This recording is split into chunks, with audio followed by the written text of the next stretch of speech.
Je pense que la première chose que je veux dire, c'est un énorme merci. Parce que les Congolais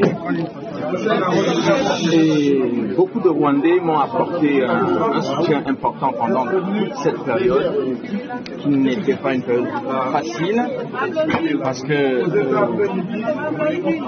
une grande partie des médias soumis au FPR, à Paul Kagame, m'a traité quasiment de négationniste avant même que je ne sois jugé. C'est-à-dire que la notion de la présomption d'innocence est complètement ignorée ici parce que c'est la voix de Paul Kagame qui est importante. C'est-à-dire qu'en fait, on se retrouve en France dans une situation où c'est un dictateur africain qui est au pouvoir depuis 30 ans et qui a mis le Rwanda et la République démocratique du Congo en coupe réglée, qui vient faire la loi et qui impose aujourd'hui sa loi à la France.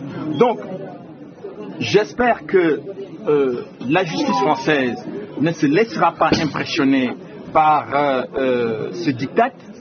Je sais que Kagame avait demandé la tête du procureur Carla Del Ponte au tribunal pénal international. Il l'a eu.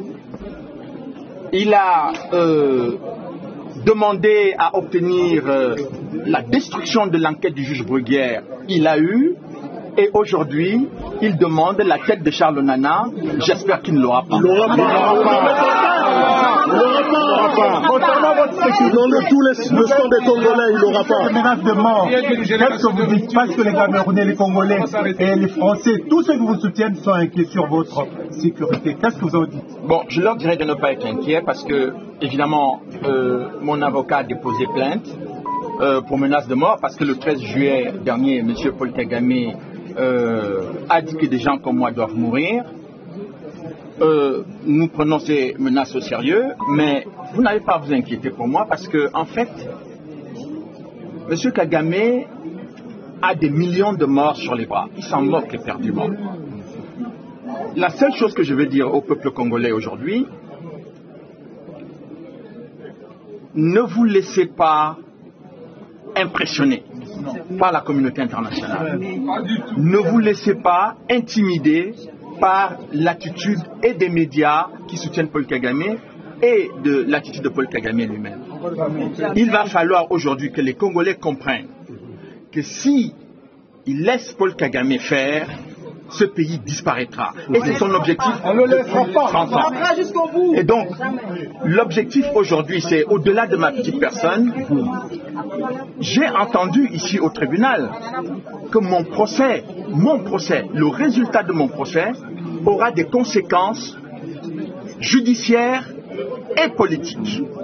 Ça signifie donc que le procès qui est intenté contre moi est un procès politique. Donc, il est important que les Congolais reçoivent ce message que je donne aujourd'hui. C'est-à-dire que ce que j'ai révélé dans ce livre concernant l'organisation dès 1994 de l'invasion du Congo pour le pillage de ses ressources minières, c'est exactement cette politique qui est en marche et M. Charles Nana est venu perturber cette situation et il faut le tuer. Et donc, ils veulent me tuer judiciairement et me tuer physiquement. Donc, c'est à cela que j'attire l'attention des Congolais et des hautes autorités congolaises, notamment le président de la République de la RDC. Il faut qu'ils sachent qu'ils ont utilisé la même méthode pour éliminer le président Habyarimana. Ils ont pris le temps, ils ont passé le temps à dire qu'il faut négocier, il faut discuter, mais si les autorités congolaises et tous les conseillers du Congo ne prennent pas conscience qu'il n'y a pas que le Congo qui est en danger, mais que même les institutions de ce pays sont en danger. Donc je tenais à faire passer ce message-là, parce que quand on dit que le résultat de mon procès aura des conséquences politiques, il faut qu'on comprenne de quoi il s'agit. Monsieur Charles, Monsieur Charles, je suis un Congolais. Quel message